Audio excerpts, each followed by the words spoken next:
Welcome back, Sports Talk with Dylan Marsh. This is one of the special podcasts that we're going to have talking about most of the locals around here, some of them at least, their favorite football team in the NFL, the Dallas Cowboys, who are now 10-1 and are now top of the power rankings for the NFL, even above the mighty New England Patriots. And I'm joined today with Lewis Flanagan from the Dallas Weekly. What's up, Lewis?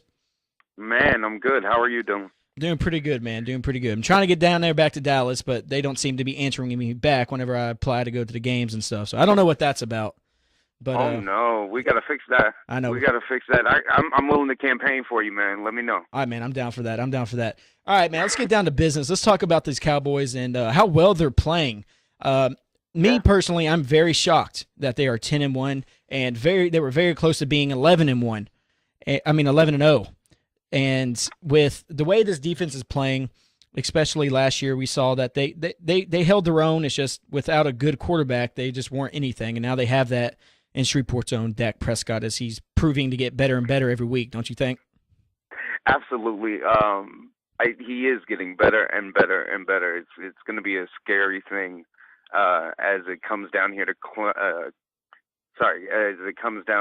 time. I'm really hoping the Cowboys are able to clinch with a little bit of slack left on the season, but we'll see. Exactly. So let's go ahead and talk about their defense with Barry Church coming back, missing 4 games with a shoulder injury. He's coming back to help this defense. And an interesting fact on this Cowboy defense, they've won 10 in a row, but these past 4 games they have not forced a turnover on the defensive side of the football.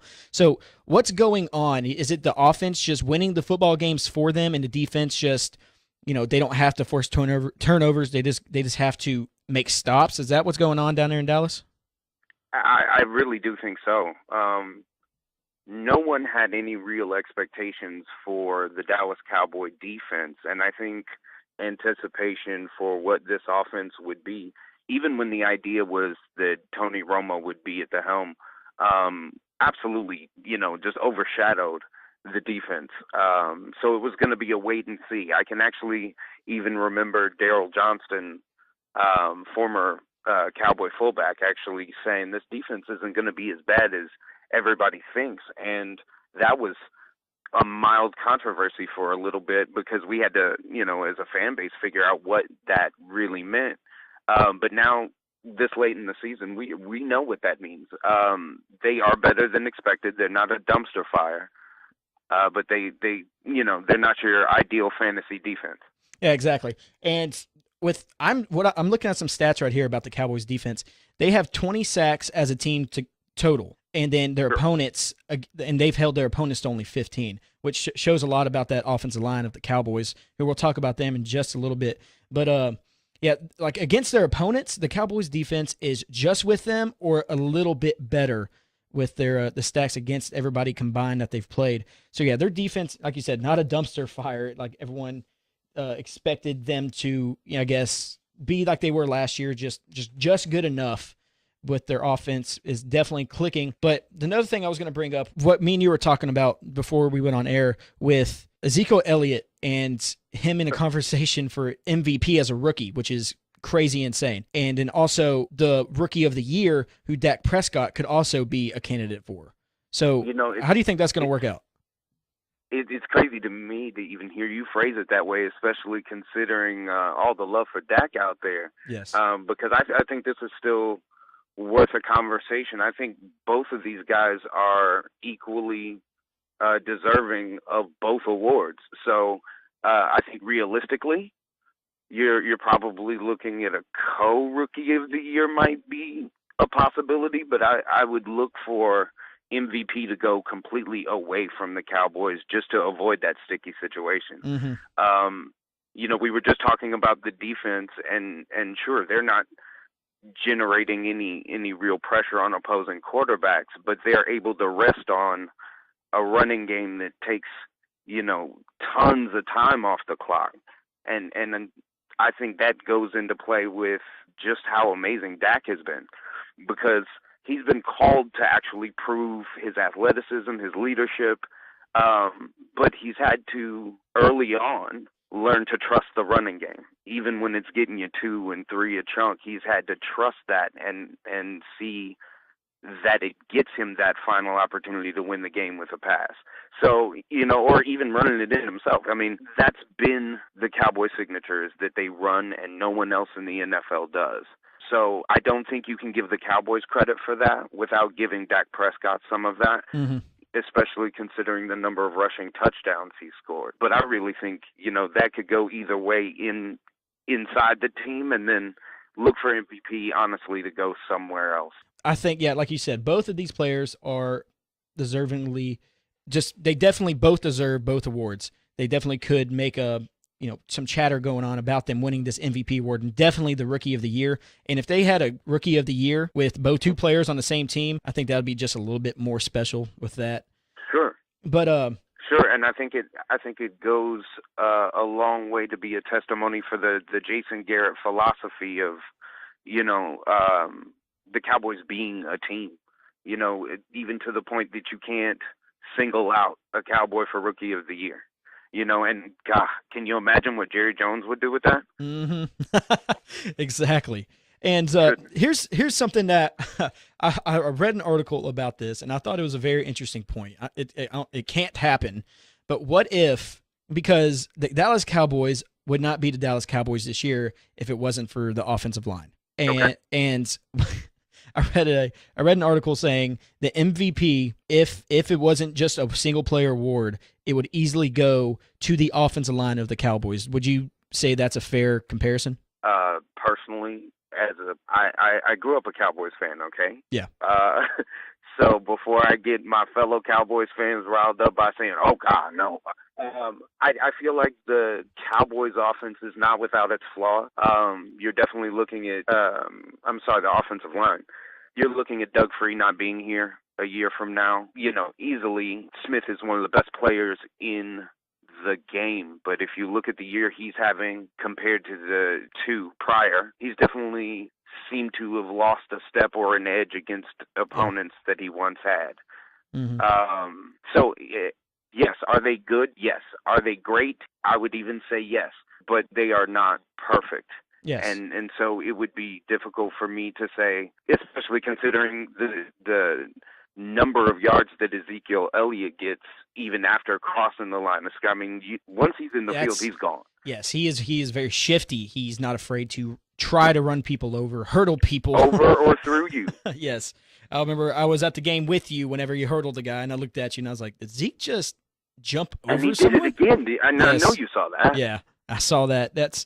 He is insane. I personally, not being Dak biased, I think Ezekiel Elliott is more of a candidate for those awards than Dak, but Dak definitely can control the game.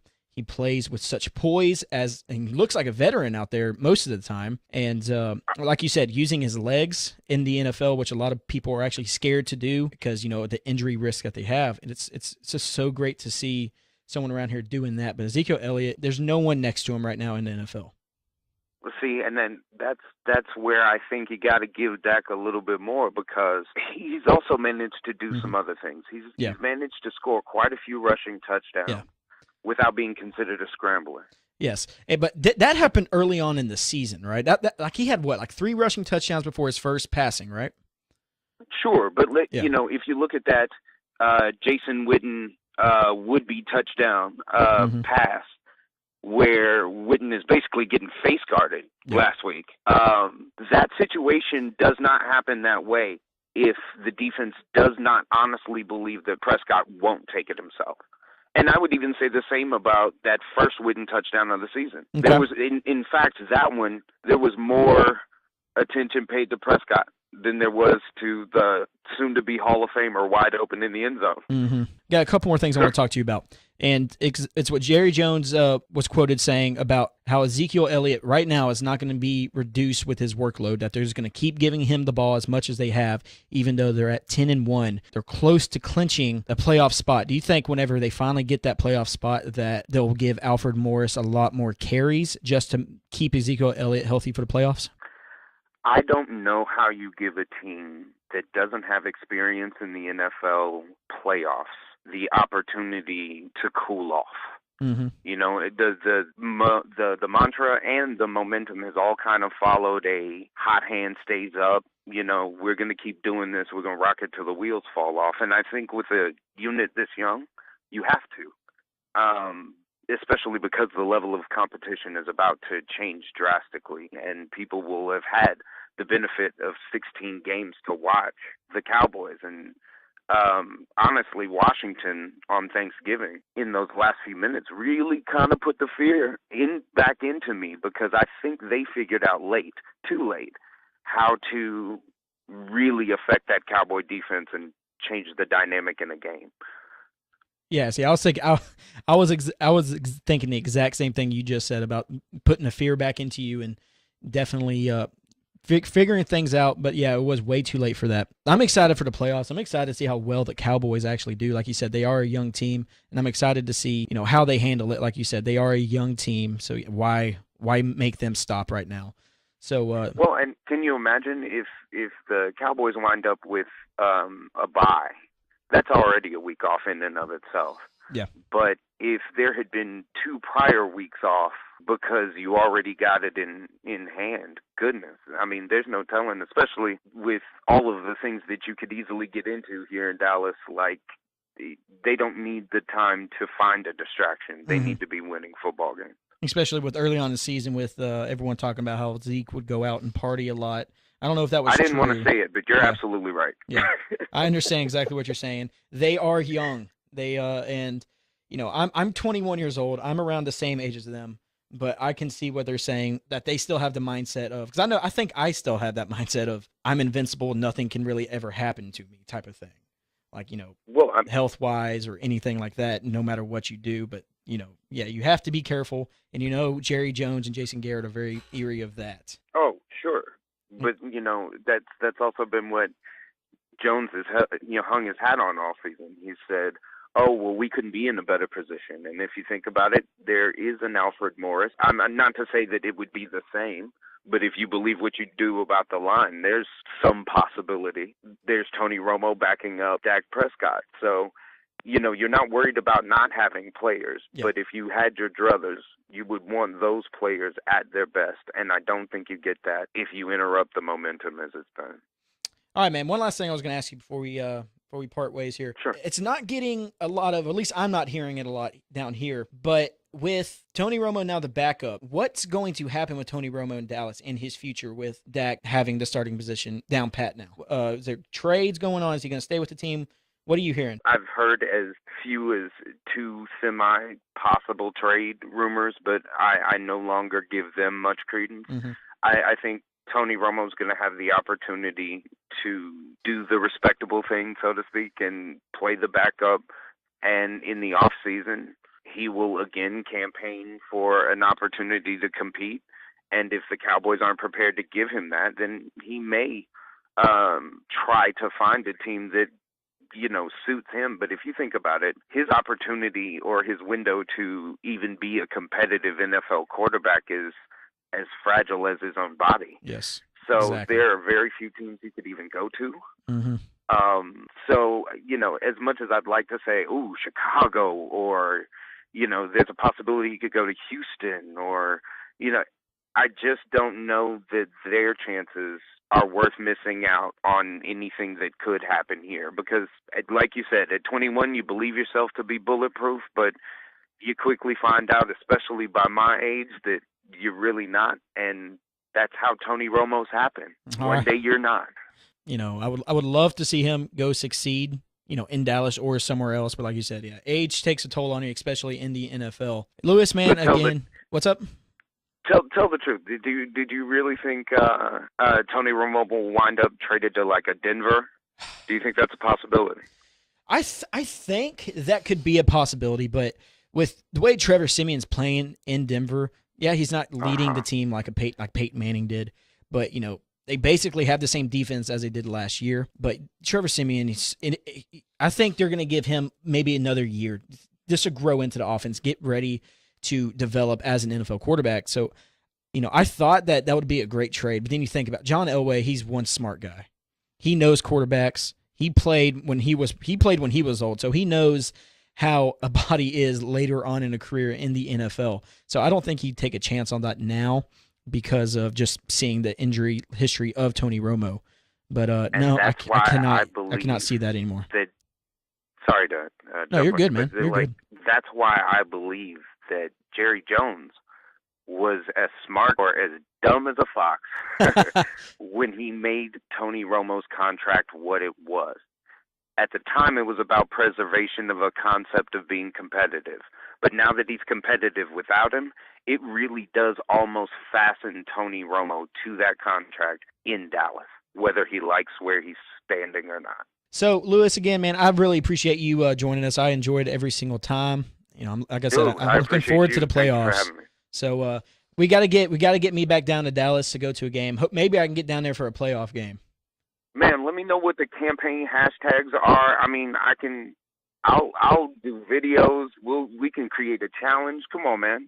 We got to get you back down here. You know what, man? I'm going to get on that tonight. I will let you know, man. All right, man. I really appreciate it. You have a good one. All right, man. Same to you.